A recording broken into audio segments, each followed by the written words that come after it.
Welcome to the Leadership Purpose with Dr. Robin podcast. I'm your host, Robin L. Owens, PhD, and this is where we dive in each week to give advice, tools, and tips for high-achieving women who have written books that make a difference for people while at work. I am a professor, and when I'm not doing that, I am speaking, writing, coaching, and teaching high-achieving women who have written books how to make a bigger difference, have more impact, and more purpose with their books. Okay, let's dive in.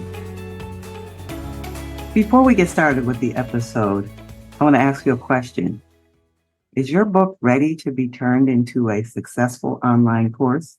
That's a question so many people have asked me. And so I decided to create a free resource to answer that very question. I took the time-tested process that I use for turning books into successful online courses, and I created a checklist that you can review and check off so you know the ways in which your book can be turned into a successful online course. So just head on over to createmasterfulcourses.com, createmasterfulcourses.com, and get your free checklist there. All right, now let's get to the episode.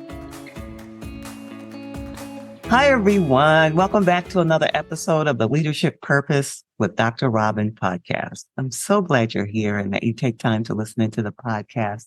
Really do appreciate you. And because you've been listening in, you helped us be ranked in the top 5% of all podcasts globally, according to Listen Notes, the podcast search engine. So I really appreciate you. And I would love it if you can go ahead and review, rate, subscribe to the podcast. It'll help us keep it going. All right. Now, today, I'm talking with Sonya David. Now, let me tell you a little bit about Sonya.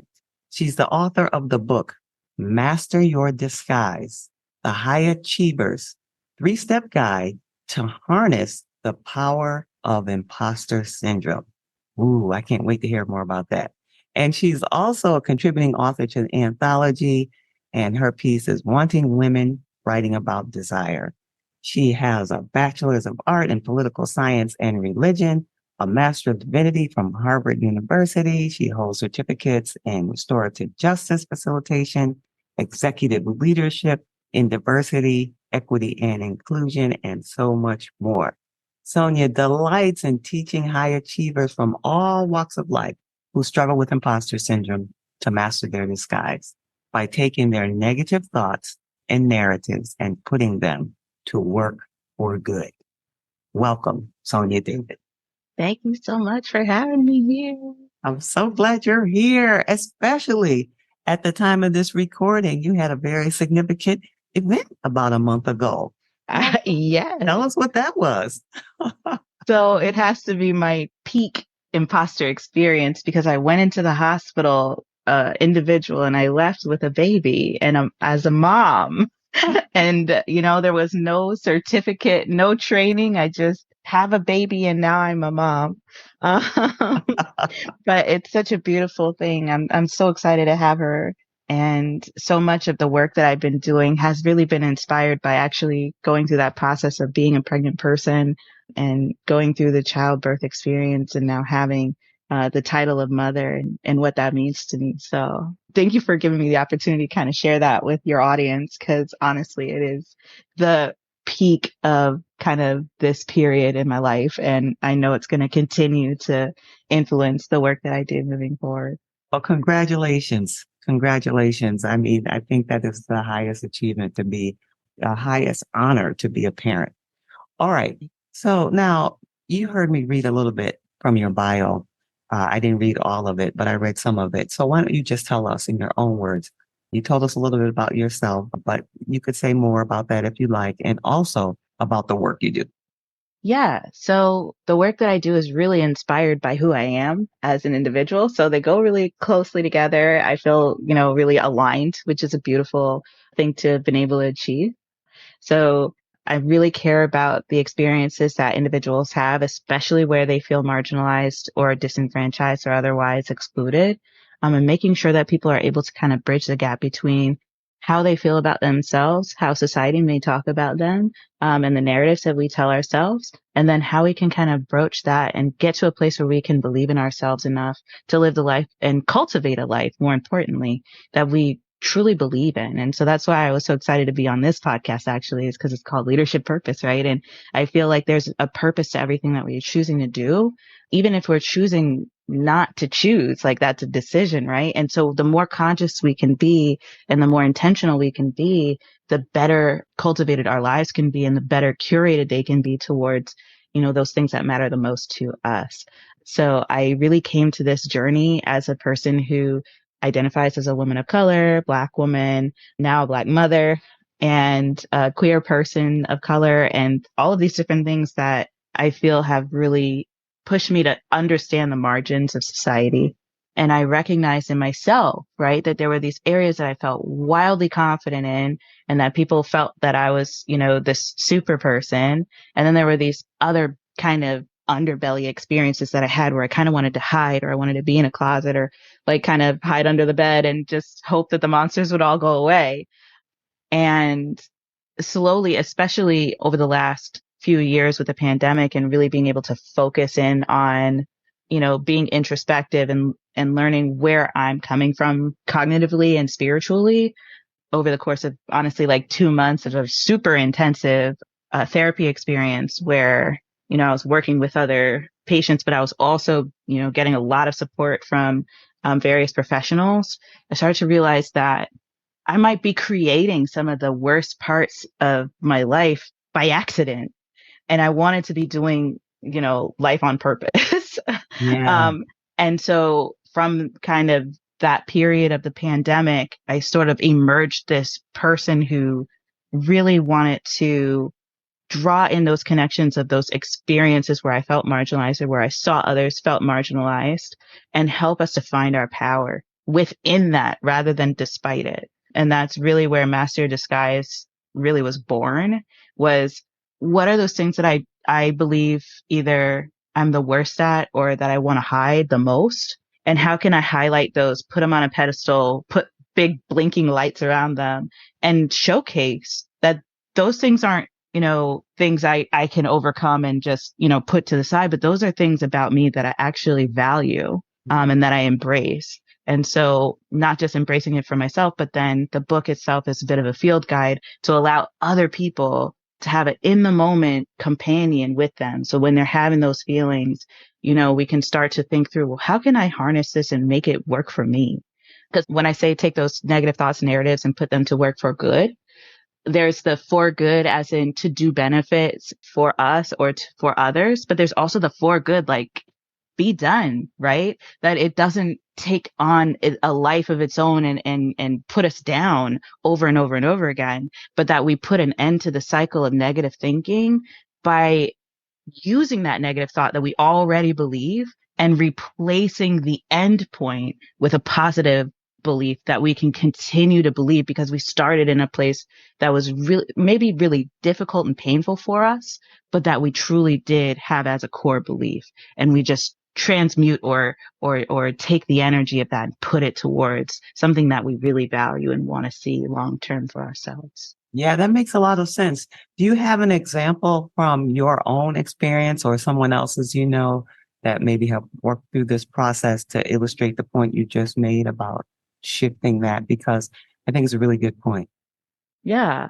I mean, so many actually that it's almost hard to pick. Yeah. But I'll say from the perspective of a client, there was a person who I was working with who was really sensitive about being in the right position to start as a business owner, especially, with all the identities that she happened to carry. How could she feel confident that she could say, I'm a business owner, and put herself out there and start to collect clients and do the service work that she thinks is most valuable? And she was, as we started out in kind of our 90-day boot camp that I have been running, she was just like, I want to be an entrepreneur in 2 years. And I said, okay, right. I didn't go in and, automatically just say, oh, you can do it sooner. I said, okay. So why don't you tell me more about what's leading you to feel that you can do it in 2 years? And she said, I've got to have this credential. I've got to finish this program. I've got to have this much money. I've got to have this many practice clients. I've got to establish myself. I want the PhD, all of these different pieces. And I said, well, okay, let's take all of that for granted, right? So if you need all of these different components just to be a business owner, there's nothing wrong with that. But let's look at your roadmap. And so I kind of tried to kind of do the, redirection where we weren't going to break that down because I didn't want her to feel, overwhelmed. And so we went on to, okay, well, where do I want to really be regardless of time? If time's not an element, what is it that I want to do? And so we started to isolate that, okay, there's basically 6 dimensions of imposter syndrome that we generally know of, right? So there's kind of where we doubt our ability. There's an element of perfectionism, an element of alienation where we kind of put ourselves off to the side and we don't believe other people will understand us. There's also kind of a feeling that we must continually walk alone, which is a little bit different because, you don't even think about others in that from that perspective. And then there's also kind of this frugality where it's not just about money, but it's also about time and where we're willing to invest in ourselves. And then there's also kind of this need for additional comfort, right? That we can't lean on ourselves, but we have to lean on others and kind of put ourselves in this lower position so that others will raise us up, right? And we call that sympathy seeking in kind of my program. But honestly, it's kind of that that need for comfort and that need for being connected, but in a way that almost puts us down. And so I started to recognize that she was experiencing elements of kind of that ability doubt and the perfectionism that really were preventing her from moving forward. So we started to address the particulars of her really effective way of approaching the work that she does by tackling that perfectionism, not by saying you don't have to be perfect, because in her core belief, she really thought, oh, I have to be perfect. I have to get this right. And so rather than saying, oh, you don't have to do that to be, an authentic and amazing leader, because she didn't believe that, I said, well, let's think about what it looks like for you to embrace the fact that how you show up in your work matters to you. And so as she was embracing that element of her imposterism, she actually started to realize she was pretty darn good already. Rather than thinking that, perfectionism was holding her back, I was like, you're pretty close to perfect and you're every day making that your value, and you show up with everything you've got every time that you work with a client, or every time that you present, every time you even post on social media. Work with that. And so I saw her start to brighten up, and within the first 3 weeks of us working together, she purchased her LLC. And I didn't have to say a word to her. She came to me and she said, Sonia, I know that you gave me a little bit of a face when we started, and I said I wanted to be a business owner in 2 years, but I just wanted to let you know I did it. And I was so incredibly proud. The turnaround for her was huge. And it was just about isolating what's that element that is holding her back, and how can I show her that it's actually what's going to throw her forward. And that's really my favorite experience. It's having that thing happen where everybody just sort of recognizes, okay, I've got this. I can do this. Yeah, that was a great illustration of that. And so she went from her plan from 2 years and got all the way down to 3 weeks. Yep. I love that. And then she had her first, email inquiries from potential clients within the first 2 months. Wow. Yeah. Wow. That's incredible. I mean, that's the power of transformation, right? And that's the power of, the work that authors like you and others do. This transformational work is very important. All right. So now you mentioned, I don't know if we were recording when you mentioned this or not. A lot of the book comes from your experience, right? So tell us in what way the book reflects who you are. Yeah. So there are a few different ways that the book reflects who I am, but the primary one is the book represents my process. The literal 3-step process is how the book exists. So my experience with imposter syndrome and imposter phenomenon was what kept me from writing, right? Is it a real book? Will people want to read it? I don't have anything important to say. And then I started to realize if I take that negative belief, I don't have anything important to say. And, how can you make that into positive, right? I decided I was going to give it a shot. So I said, I will accept that I have nothing important to say. And so I started out with, this is not going to be an important book. This is going to be a book that is important to me. This is going to be a book that doesn't say anything brand new, but that says something important and different about something that we believe or understand generally. We know imposterism exists. We know that people have these moments where we feel held back. But if I can write this book, then I will have proved my point.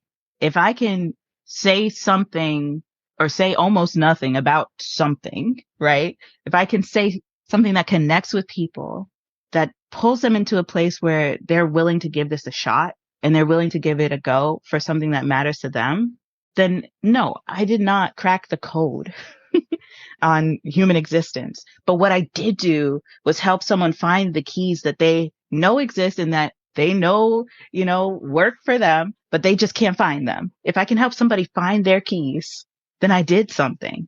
And so I was like, well, that's enough to write this book. And not only is it enough to write this book, but it's enough to, try to get onto podcasts and talk about this thing. It's enough to write content about it. It's enough to throw my weight behind it because this tiny little key, if it helps somebody unlock something that makes them make the impact that they plan on making in this world and in their life, I did something more than huge. Yeah. Even though it feels, daunting to consider writing a book. And I have a reading impairment. So it was especially, how do I put it? It was especially complicated for me because I had this whole encyclopedia of negative narratives about me and my capacity as a reader, writer, and academic. And I had these super high standards for what has to be, in place. And rather than saying, that's not important, I said, yes, those standards matter. And if I can look at myself honestly, I've done a lot of things in this life, academically and professionally, and, from just a passion perspective that weren't putting a little bit of myself into the conversation and just letting it develop, seeing how it goes. And more importantly, helping somebody who hasn't had those experiences, but who might benefit from them. And that's just, you would see that all throughout the book, but especially in my examples where I go into some things that honestly, I shed tears while I was writing that book. So I was like, oh man, I'm really putting myself out there. I'm really sharing some of these, tough stories. But I started to recognize that if I could put myself out there and show that this works in these small areas, for my little life, maybe it'll make a difference for somebody else who's also struggling with that. I believe it will. I believe it will make a difference. So let me tell you about who's the listener of the podcast. I mean, lots of people listen, but the people that I focus on deliberately are high achieving women. Now, I know you talk about high achievers, but because we can have use the same words and have different understandings of what we mean by it. So let me tell you what I mean by high achieving women. High achieving means to me women who are ambitious, professional, responsible, at home and at work. People come to them at home and at work with the questions, just whatever questions they have. And the high achieving woman that I'm describing is also good at a couple things. And on top of all that, she's written a book. At least one. All right. So this is the person that I'm talking to. This is what I mean by high achieving woman. All right. With that woman in mind, and I saw you nodding as if you were resonating with some of that. And so this is who we're speaking to. So now from your experience, either personally or professionally, what's some advice you would give to that woman that I just described? Because she's the one that's always supporting everyone else. So I'm like, well, who supports her? So in the podcast, I thought this was a way for us to support each other. So what's some word of advice you would give to her? Oh, uh, first and foremost, I love your audience, especially. I have a super soft spot in my heart for the high achieving woman. I try to surround myself with as many as humanly possible. So I think it's just a beautiful audience you've collected here of some pretty brave human beings who are out there just being, as my dear friend Cassie would say, being mavericks in this world. So I'm glad to be among you all right now. As far as advice, when I think about that, I was nodding because I was like, man, I I'm kind of your audience too. I want to be all up in, your community because one thing I think that we all kind of fall prey to, aside from literally imposterism itself, because imposter syndrome, it was actually called imposter phenomenon by the doctors who kind of named it, was discovered in high achieving women. These were women who wrote books, wrote papers, were published, were award winners in their fields, were outstanding, were mothers, were people who showed up in this life in exactly the way that you aspire to, yet they felt like it was luck. Yet they felt like they'd be found out. And what I would say is no matter what kind of superwoman you look like on the outside, that's not the goal. I think as high achievers, we feel like, okay, and now I can do it because I did this thing, but there will always be another thing that we can lean on that can counter that feeling. If we can find in ourselves a sense of centeredness where the worst possible thing that could be found out about us could be put on a billboard in Times Square and we could walk around confident with our heads held high right underneath it and say, that's me. If we can get there, nothing can stop us. And I think that's really, what my project and what my life's work is aimed at. Is getting us to a place where the worst thing about us, the most, sensitive thing, the thing we're most afraid of could be broadcast everywhere.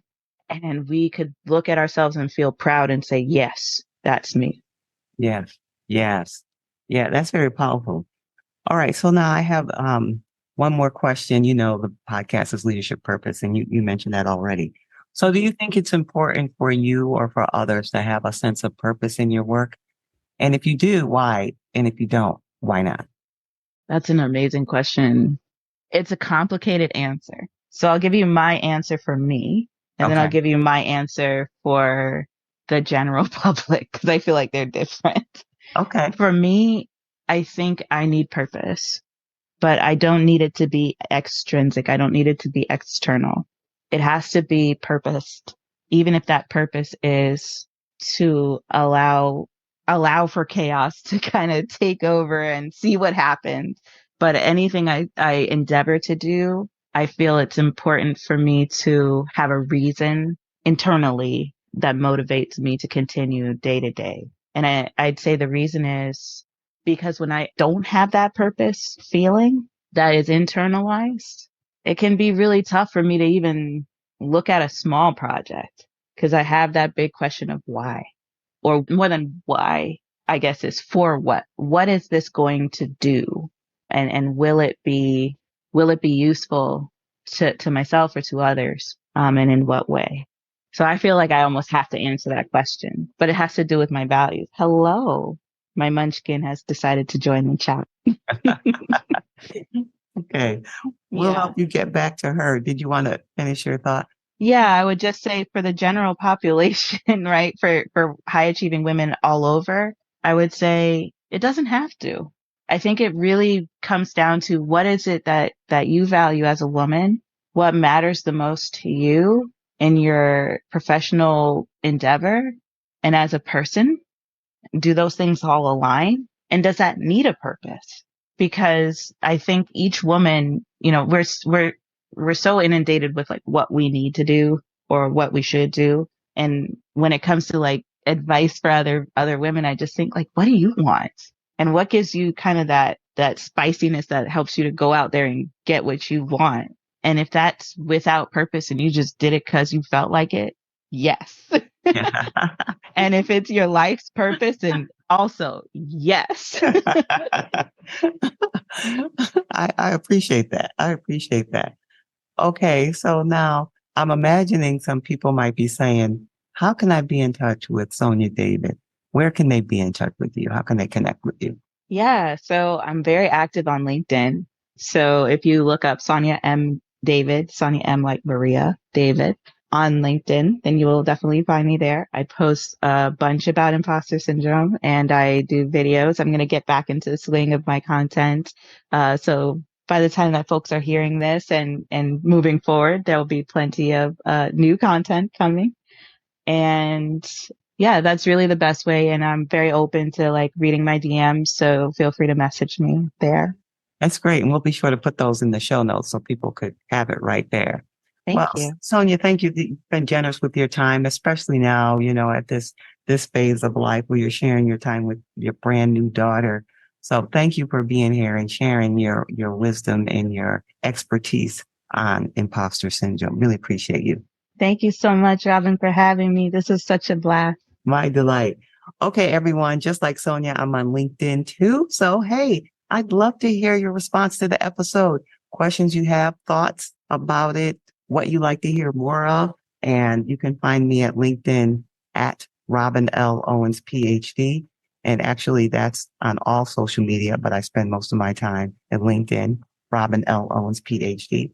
And if you're an author and you've written a book and you've been thinking about, well, I want to expand my message beyond the book. And I'm thinking about a course, but I'm not quite sure if my book is even ready for a course. If that's you, I have a resource for you, free resource at createmasterfulcourses.com, createmasterfulcourses.com. So just head on over to the website and you'll have it right there for you. And until next time, this is Dr. Robin.